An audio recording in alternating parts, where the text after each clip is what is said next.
Hey, welcome back to the food forest. It's been a while because we were camping for a week and then I got sick. My son actually brought COVID home, and it's been a while since I've been able to actually speak in order to do a video. And I've basically been lying, in bed and resting as much as possible.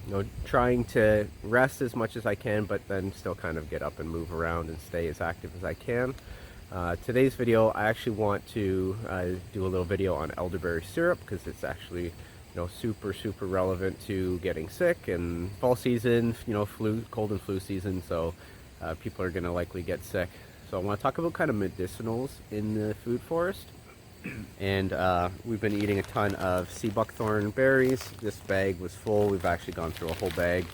Got a bunch more in the freezer, but this has been going into everything. Teas, we'll show you some of that. I've been making ice cream with this actually, to kind of just soothe the throat, but it also be like a medicinal ice cream. And of course the elderberries have been fantastic, really letting us bounce back. My view on medicinals in a food forest is that they should really be a, food is medicine. If you're eating the right food, that should be your approach. I think they should be something that should provide a baseline level of health and resilience, immune system strength, less of a direct remedy to things. Now, I do know that there are tons of medicinal properties to plants. It's what most medicine's made out of. So that is a thing. It's definitely a thing. Mechanical engineer, I was very skeptical of that in the past, and as I'm using these plants for their medicinal purposes as well, I've really been won over, and I'm much less skeptical about that kind of thing. But still, I don't think that you should go and try to, say, cure cancer with a, wheat germ smoothie. I think it should be something that you're ingesting every single day, healthy fruit, healthy food, lots of veggies, lots of greens, get a really robust immune system. It should be the, the strength and the core of your diet. And that way when you do get sick, you kind of bounce back. COVID's been going around our area, and my wife and I, we bounced back very fast. As soon as we noticed that we started to get sick, we just started to, kind of ramp up.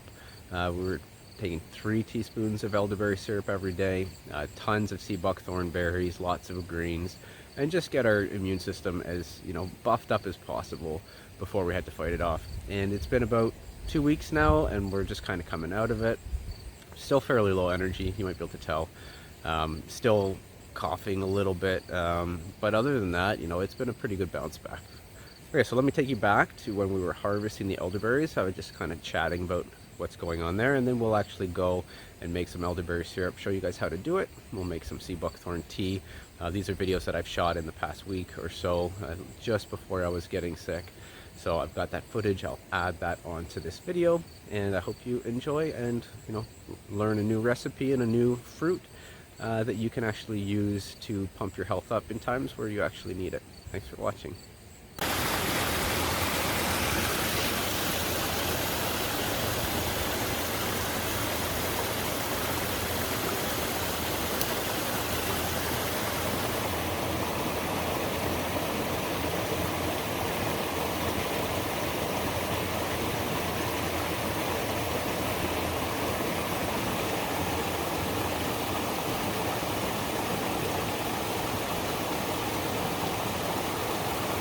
So the recipe is pretty easy.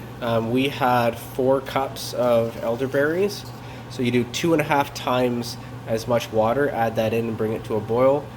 We bring some cinnamon into it as well. So we did 3 teaspoons of cinnamon. And what we're doing now is we're basically just reducing it down to concentrate the berry juice. So we're gonna wait until we're about half of the liquid is boiled away. We're gonna just simmer it now.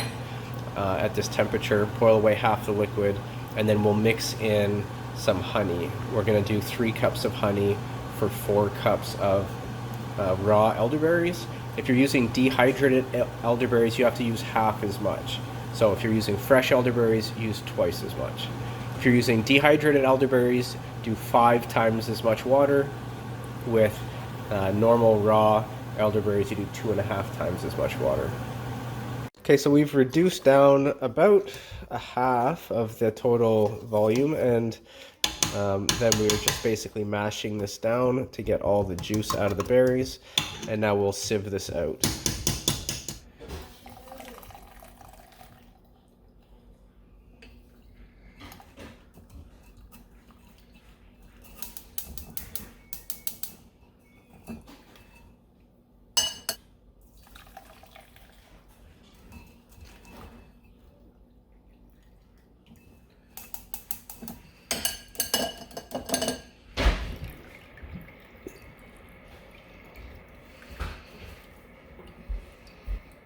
Okay, so next thing is you're just gonna let it cool down. So we've done that, we've waited a bit, kind of cleaned up, did the dishes, and now we're gonna stir in some honey.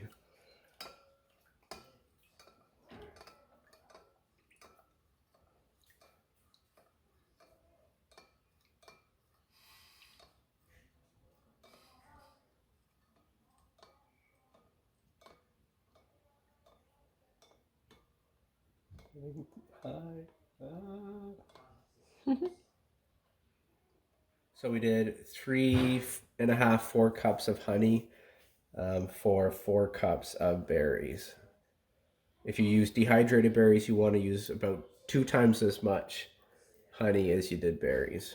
If you use raw berries, then you use roughly about a cup per cup of berries that you use, maybe a little less. So I could skim all this off, but I really don't care about a little bit of seeds in the syrup. So this recipe is, it's not like a maple syrup. It's not really like a food thing, although you could add it. And some people add it to pancakes and stuff like that. It will thicken up a little bit in the fridge. It'll be thicker than this as it cools, but it's more of, more of a medicinal. So you would take a tablespoon a day, for example, as preventative. And then if you get a cold or a flu or a cough and you want to kind of fight that off with a little extra boost, and you could take, maybe triple it, and you could take three of these a day. But it's actually delicious, and it's a good way to get raw, natural honey in you as well, which is also a miracle food. Okay, so now we're just going to pour it into some mason jars and then refrigerate it, and I'll show you what it looks like tomorrow. So we'll fast forward 24 hours. It's just too full.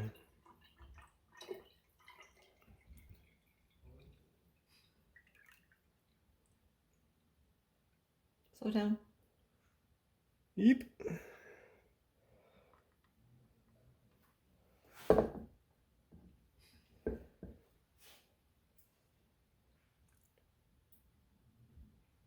So we had a little leftover, and one of the things that it's really good for is to add it into a tea. So we've got some mullein leaves, we've got some mint, some chocolate mint from outside that we've been drying.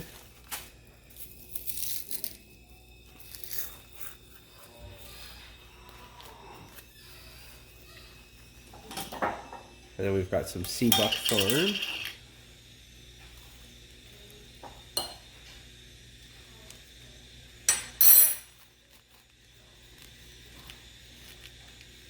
I also grabbed some seabuckthorn berries. We'll throw that in as well.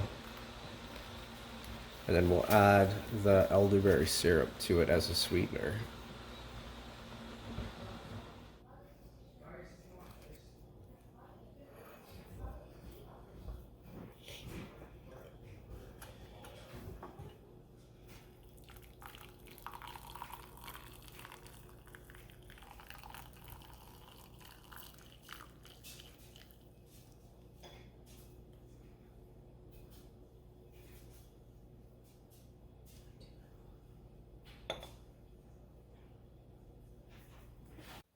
So here it is the next day.